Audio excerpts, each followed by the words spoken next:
Welcome back. We have a fantastic guest for you guys today. Katy Vernon, a local musician out of the Twin Cities. She's known for playing some of the happiest sad songs you will ever know, and she is one of the most amazing people I've had a chance to sit down with. But I think she'll do a much better job at telling you about herself than I ever could. Thank you for saying nice things. Yes, I call myself a singer of sad songs on a happy instrument because I play the ukulele.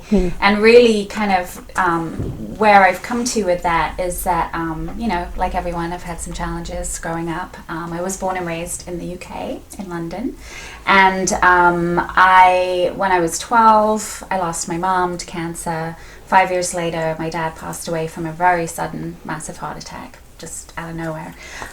So, that was a lot to deal with. And then in my early 20s, I met an American and moved to the Twin Cities and have been here ever since. So really, writing about grief and other challenges is kind of what has propelled my music career and just my reason for wanting an outlet, which is music. Well, outlets are important. Yes.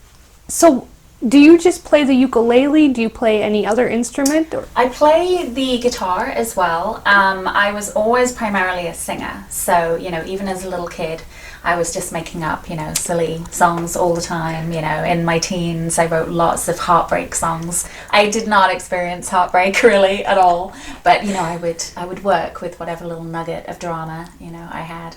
And so I was always a songwriter, especially after losing my parents. That became more of a serious outlet and hobby.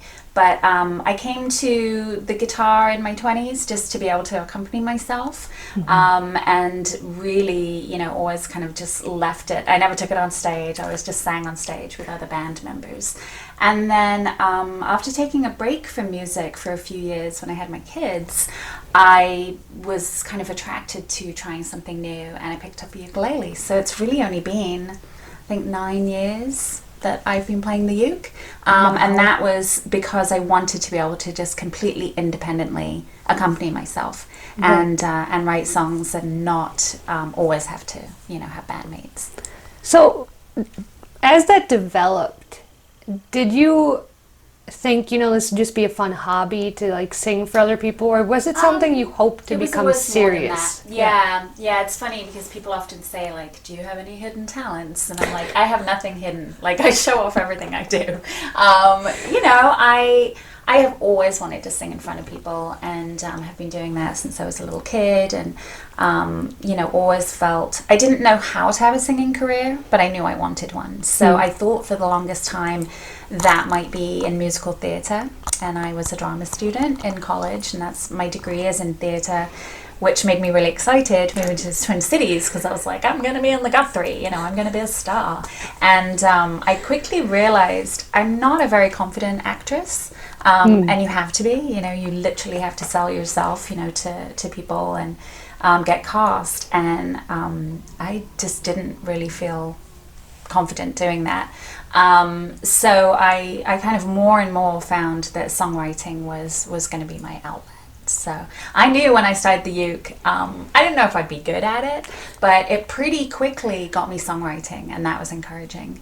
And my goal was to get out in front of people again and perform. So, it's way bigger and more exciting than, I knew it would be when I first picked up the ukulele.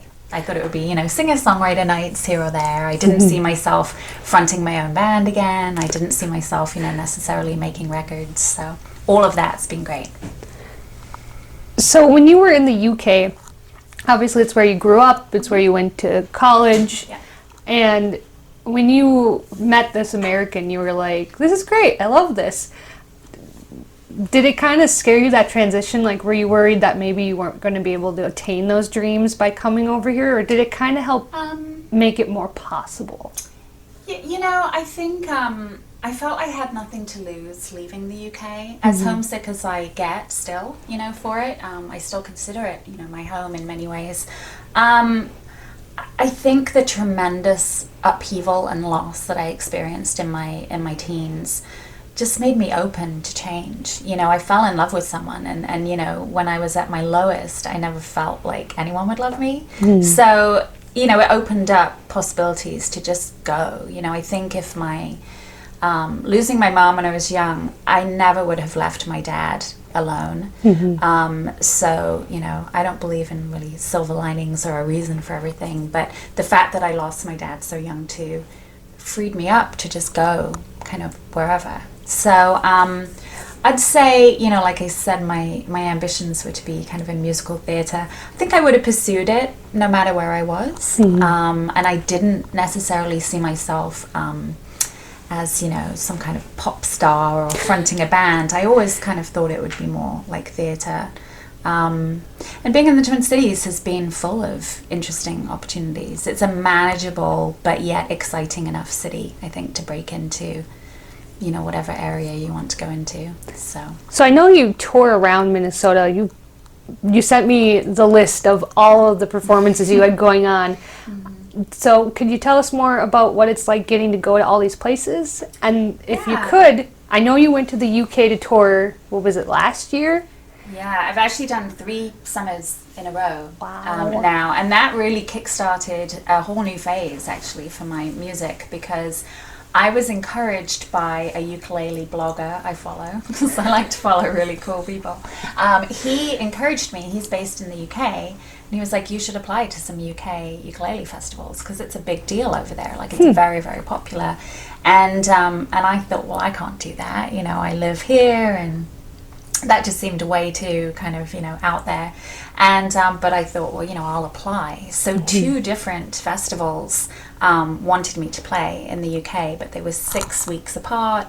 And I just thought, well, you know, that I guess I have to pick one or the other, if I can even do it, if it's even affordable. And it was my husband who nudged me and said, you know, you're not really loving your day job you have right now, and music is your main thing. Why don't you just go for the whole 6 weeks and like tour and visit people in between? And so I did. I strung together, just, you know, at pubs, clubs, house concerts, wherever I could think of. And I did play for 6 weeks. And it was just so good for my confidence. Right. Because, you know, like I mentioned, you know, losing my parents, meeting this American, I was kind of like, I can do anything in life. I can start over. I wasn't that confident about doing it. I just, you know, kind of went wherever life led me. I hadn't toured alone more than just weekends here and there. I hadn't really been alone, like, ever. I was also, you know, less than a year sober, which I know, you know, we'll discuss. But getting on and off trains and getting myself around a country and staying in, you know, strange places by myself was hugely intimidating. But it was the best thing I ever did. So do you think that helped going, like, kind of touring around Minnesota? Do you think by going to the UK that made things a little bit easier here? Yeah, everything seems more kind of manageable because I'm just more confident. I think also just playing in front of audiences that don't know you is hugely liberating and makes you feel good, because, you know, they're not my coworkers, they're not friends of friends, they're not clapping because they feel they have to. I really felt like I grew as an entertainer, because, like, people owed me nothing, you know, and there I was, like, singing for my supper, and I had such great reactions from people that it was huge for my confidence. And you know, that I feel like I've kind of kept that with me, you know, now. Like, I feel like I can go into different environments and just present my songs and, you know, hope for the best. And it was a really good kind of shot in the arm. So you mentioned you were 1 year sober when you went over to do that tour.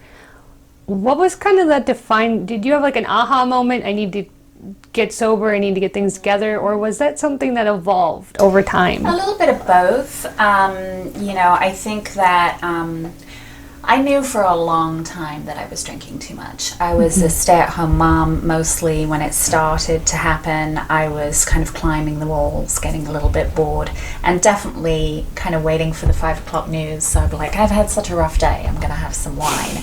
And I feel like actually kind of mommy time out, wine time is very...